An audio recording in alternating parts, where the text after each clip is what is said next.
साथियों, स्वागत है आप सभी का एजुकेशन की 86 में। और रुख करते हैं एक बार फिर से बिहार की तरफ। बिहार की अगर हम बात करें, जिला स्तर की नई वैकेंसीज अपडेट करके दे दी गई है। ये वैकेंसीज जितनी भी हैं, ये आप लोगों का आवेदन का प्रक्रिया शुरू हो चुका है और सीधी भर्ती है, मतलब इसमें कोई परीक्षा नहीं है। आपके पास अगर योग्यता है तो आप इसको आवेदन कर सकते हैं। आवेदन करने का सबसे एक इम्पॉर्टेंट अपडेट मैं आपको देने जा रहा हूँ। कौन कौन से ज़िला से ये वैकेंसी आएगी, ये भी जानकारी आपको यहाँ से देखने को मिल जाएगी। ये जो है ऑफिशियल वेबसाइट है, जिसका लिंक हमने डिस्क्रिप्शन में दे दिया है। आप यहाँ से आके अपने अपने ज़िलों का जो है अपडेट यहाँ से देख सकते हैं कि किस ज़िला में कितनी वैकेंसीज अपडेट की गई हैं। देखिए, जो वैकेंसीज अपडेट की गई हैं, ये वैकेंसी हाउस कीपिंग का है, हेल्पर का है, कुक का है और पीटी योगा इंस्ट्रक्टर का है। साथ ही साथ कुछ एजुकेटर के भी पोस्ट दिए गए हैं और आर्ट एंड क्राफ्ट के लिए भी यहाँ पर वैकेंसीज निकाली गई हैं। वेरियस पोस्ट है जिसके लिए आप छात्र यहाँ पे आवेदन कर सकते हैं। अब चूंकि क्या है कि ये मान्यता के आधार पर वैकेंसी निकाली गई है, जिला स्तर पर वैकेंसी है, तो जाहिर सी बात है कि ये संविदा आधारित पद होंगे। अब आपको बताना चाहेंगे कि जैसे कि हाउस कीपिंग का पोस्ट है यहाँ पे, तो इसके लिए एलिजिबिलिटी क्या रखी गई है। तो आपको पढ़ा लिखा सिर्फ होना चाहिए। ये तय नहीं है कि 10वीं पास हो या 12वीं पास हो, है ना। A person with the functional literacy, तो आपको पढ़ा लिखा हुआ होना चाहिए और बच्चों का ख्याल रखना चाहिए, ख्याल रखा हुआ जो है कार्य आना चाहिए। जी हाँ, तो ये जानकारी यहाँ पर दी गई है इसकी वर्क प्रोफाइल को लेकर। एक पद है और ये एज लिमिटेशन 45 साल तक का होना चाहिए। इसके लिए आपको सैलरी जो है, जो मानदेय दिया जाएगा, 7,944 रुपये है। दोस्तों, दूसरा जो पोस्ट है हेल्पर नाइट वॉचमैन का है, यानी कि नाइट गार्ड का है। यानी नाइट गार्ड यानी कि आप लोगों का वैकेंसी जो निकलता है सिक्योरिटी गार्ड का, उस तरह का है, लेकिन ये नाइट गार्ड का है। आपको यहाँ पर वार्डन के तौर पे कार्य करना होगा। ठीक है, तो यहाँ पर जो आप लोगों का है पढ़ा लिखा होना चाहिए, ये भी इसमें भी एलिजिबिलिटी यही रखी गई है। और बच्चों का केयर करते हुए और उनके सरकमस्टांसेस को ध्यान में रखते हुए, मतलब कि बच्चों की ज़रूरत की चीज़ों को ध्यान में रखते हुए उनको कैसे हैंडल करना है, ये चीज़ें आपको आनी चाहिए। 2 पद है इसके लिए, हेल्पर के लिए, और 1 पद है आपका हाउस कीपिंग के लिए। इसके लिए भी एज लिमिटेशन 45 है और इसके लिए भी एज लिमिटेशन 45 है। सैलरी दोनों का सेम है, 7,944। अब एक और पोस्ट है जो कि बहुत इंपॉर्टेंट है, जो कि रसोइये का पोस्ट है, कुक, यानी कि जो खाना बनाते हैं लोग। A person with the functional literacy, यानी कि इनको भी पढ़ा लिखा होना चाहिए। ऐसा नहीं कि मतलब यहाँ पे 10वीं 12वीं या इंटरमीडिएट या स्नातक जो है आपका मांग रहा है यहाँ पे, ठीक है, बस पढ़ा लिखा होना चाहिए, बस ज्ञान होना चाहिए और बच्चों को केयर करते हुए आना चाहिए। ठीक है, 2 पद यहाँ भी है और 45 साल यहाँ भी है, लेकिन इनका सैलरी जो है 9,930 रुपया दिया गया है। ये मानदेय है, मैं सैलरी नहीं बोल रहा हूँ, ये मानदेय है, ये ग्रेड पे सैलरी नहीं है, ये संविदा पे आपका वैकेंसी है, इसके लिए वैकेंसी अपडेट की गई है। पीटी इंस्ट्रक्टर का पोस्ट है, जो कि ट्रेनर योगा सिखाते हैं ऐसे टीचर, वो भी अप्लाई कर सकते हैं। 10,000 की सैलरी आपको यहाँ मिलेगी। लेकिन अब इनकी एलिजिबिलिटी में यहाँ से बदलाव हो जाएगा, क्योंकि एक टीचर के तौर पे, एक इंस्ट्रक्टर के तौर पे यहाँ काम करेंगे, तो इनका प्रोफाइल यही रहेगा कि जो भी बच्चे ऐसे हैं जो कि उनको ये चीज़ें फ्रेंडली होकर योगा सिखा सकें, उनको एक्सरसाइज वगैरह का प्रोसेस बता सके, तो ये सारी जानकारी यहाँ से दी गई है इनकी जॉब प्रोफाइल को लेकर। 12वीं पास आपका होना ज़रूरी है, डिप्लोमा या डिग्री इन फिजिकल एजुकेशन में आपका होना चाहिए। आपने डीएलएड किया है फिजिकल एजुकेशन में या फिर बीएड किया है फिजिकल एजुकेशन में, तो ये डिग्री मांगा जा रहा है यहाँ पे उसका। एक ही पोस्ट है, लेकिन आपको ध्यान में रखिएगा, यहाँ पे जो एज लिमिटेशन है 18 साल से ऊपर अप है तो आवेदन कीजिएगा। मैक्सिमम एज लिमिट का यहाँ पे अपडेट नहीं किया गया, बट इन तीनों पद में मैक्सिमम आपका 45 होना चाहिए, उससे ज़्यादा बड़ा होना नहीं चाहिए। 10,000 सैलरी यहाँ भी है, इनको भी मिलेगा। Art and craft music teacher का भी यहाँ पर वैकेंसी है। 10+2 यहाँ पे होना ज़रूरी है, किसमें, तो सीनियर डिप्लोमा इन आर्ट में और क्राफ्ट में और म्यूजिक में, तो आप हैं यहाँ पे तो आवेदन कर सकते हैं। एक ही पोस्ट है इसके लिए। 18 साल से उम्र सीमा आपकी अधिक होनी चाहिए। 10,000 रुपये सैलरी मिलेगा आपको। एक आखिरी पोस्ट यहाँ पर मैं आपको बता रहा हूँ कि जो कि एजुकेटर का है। अब आपने डीएलएड किया है ना 10+2 के बाद, तो आप इसको आवेदन कीजिएगा। और बैचलर इन एनी डिसिप्लिन, अगर ये आपने स्नातक भी कर लिया है किसी भी डिसिप्लिन में, तो आप इसको आवेदन कर सकते हैं। अब यहाँ पे good oral written communication skill आपके पास होना चाहिए, मतलब लिखावट का, पढ़ाने का चूँकि काम है यहाँ पे एजुकेटर का, और ये एजुकेटर जो है पार्ट टाइम पे तौर पे लिया जा रहा है। तो ये जो है पूछेंगे आपकी कौन से क्लास के लिए सर, तो 1 to 8 तक के बच्चों को आपको हैंडल करना है। तो ये पढ़ाने के लिए नहीं, बस एज ए गाइड के लिए उनको सिक्योरिटी प्रोवाइड करने के लिए वैकेंसी निकाली गई है। और ये जिला स्तर पर भर्ती निकाली गई है दोस्तों, जिसके लिए आप छात्र इसको आवेदन भी कर सकते हैं। आवेदन कैसे करना है, देखिए नीचे आइएगा, तो ये आपका एक फॉर्म दिया गया है, जो कि इस फॉर्म के जरिए मैं आपको सारी चीज़ें साझा कर दे रहा हूँ। कार्यालय द्वारा भरा गया अनुक्रम, आपको जो है कार्यालय के द्वारा ही रोल नंबर दिया जाएगा। आवेदन की तिथि भी आपको यहाँ पर बताई जाएगी।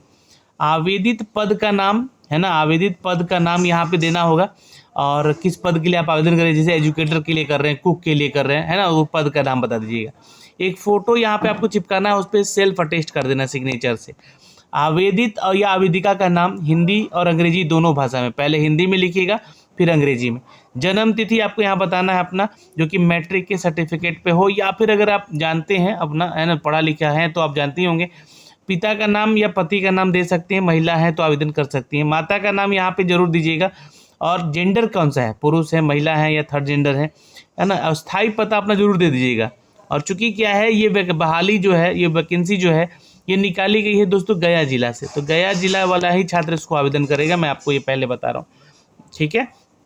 और कैटेगरी आपका कौन सा है ये बताइएगा, इस पर टिक कर दीजिएगा, जैसे कि आप ओबीसी हैं या ईबीसी हैं या एससी/एसटी हैं या जनरल हैं, कोई भी जो है आप समझ के यहाँ पे अपना बताइएगा।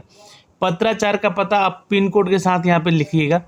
फिर एक मोबाइल नंबर अपना देना है यहाँ पे, और एक ईमेल एड्रेस दे दीजिएगा। अगर नहीं भी है तो कोई बात नहीं है, एक ईमेल एड्रेस जीमेल पे बनवा ही लीजिएगा, क्योंकि आजकल तो सबके पास मोबाइल है, तो चला ही रहेंगे, तो वही ईमेल आईडी दे दीजिएगा।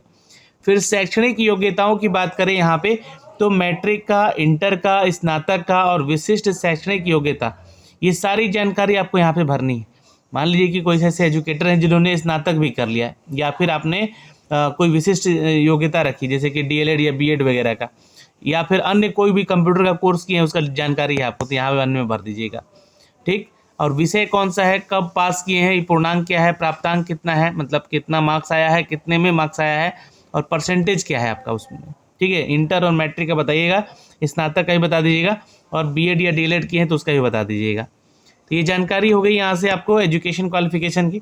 देखिए कंप्यूटर से रिलेटेड चीज़ें यहाँ पर जो है, अगर कंप्यूटर के क्षेत्र में आपको ज्ञान है, एमएस ऑफिस वगैरह का, जैसे कोई एजुकेटर है तो उनको ज्ञान होगा ही, तो हाँ या ना में यहाँ पे बताना है, तो हाँ है तो बता दीजिएगा, और कहाँ से वो कोर्स किए हैं, किस पद के लिए है, और यहाँ पे देखिए कार्य अनुभव बताना है, ठीक है, माफ़ करेंगे, कार्य अनुभव यहाँ पे विवरण देना है। तो अगर कंप्यूटर के आधारित या फिर आपने जिस पोस्ट के लिए अप्लाई कर रहे हैं उस पोस्ट के रिगार्डिंग कहीं आप कार्य किए हैं, किस संस्थान में किए हैं, पदनाम क्या था, वहाँ पे कार्य अवधि क्या थी, उसका जानकारी यहाँ पे दे सकते हैं। अगर नहीं है तो छोड़ भी सकते हैं, यहाँ पे कोई ज़रूरी नहीं है। संलग्न किए गए कागजात की सूची, जितना डॉक्यूमेंट्स आप यहाँ पे बताए हैं उसका एक सूची बना के बता दीजिएगा कि मैट्रिक का दिए हैं, इंटर का दिए हैं, स्नातक दिए हैं, डीएलएड दिए हैं या बीएड का दिए हैं, कंप्यूटर का कोई सर्टिफिकेट दिए हैं, या कुक का कोई सर्टिफिकेट दिए हैं, या कोई एक्सपीरियंस सर्टिफिकेट दिए हैं, तो इस सूची में आपको संलग्न कर देना है, और आपको उस पर सेल्फ अटेस्ट भी करना है, जो आप लोग फोटोकॉपी यहाँ पे लगाएंगे।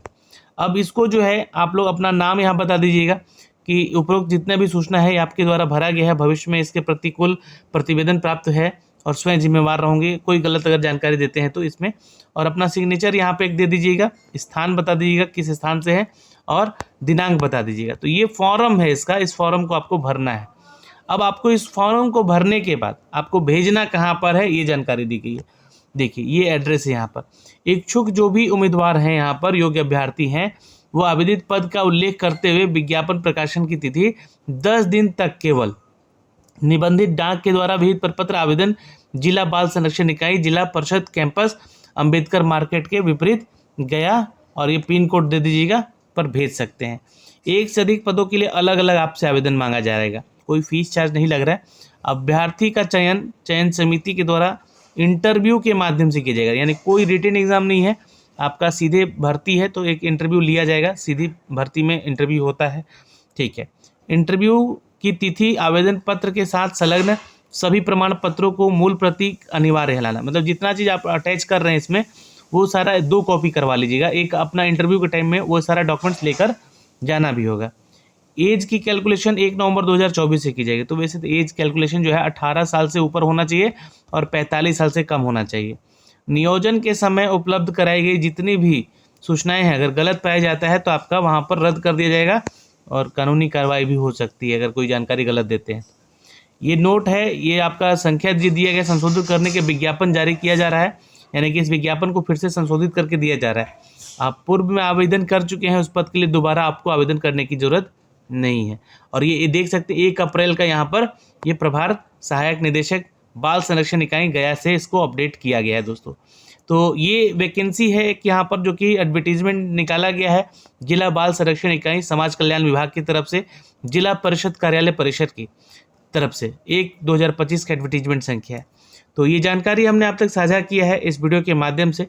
और 4 जुलाई 2024 के पत्रांक संख्या 540 के अनुसार इसका नोटिफिकेशन जारी किया गया है।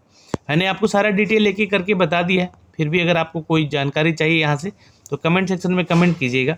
और या तो आप गया जिला का जो ट्विटर है वेबसाइट है nic.portal है ना, उस पर जाके आप जानकारी भी लेते रहेंगे कि इंटरव्यू कब है, काउंसलिंग में कब आपको पार्टिसिपेट करना है, उसकी जानकारी आपको वहाँ पर दी जाएगी। या तो आप हमारे चैनल को सब्सक्राइब करके रखिएगा, इसकी जानकारी आपको इस वीडियो के माध्यम से भी बता दी जाएगी। ठीक है, तो अभी फ़िलहाल दोस्तों इस वीडियो में तो इतना ही है, फिर मिलेंगे एक नए अपडेट के साथ। जय हिंद, जय बिहार।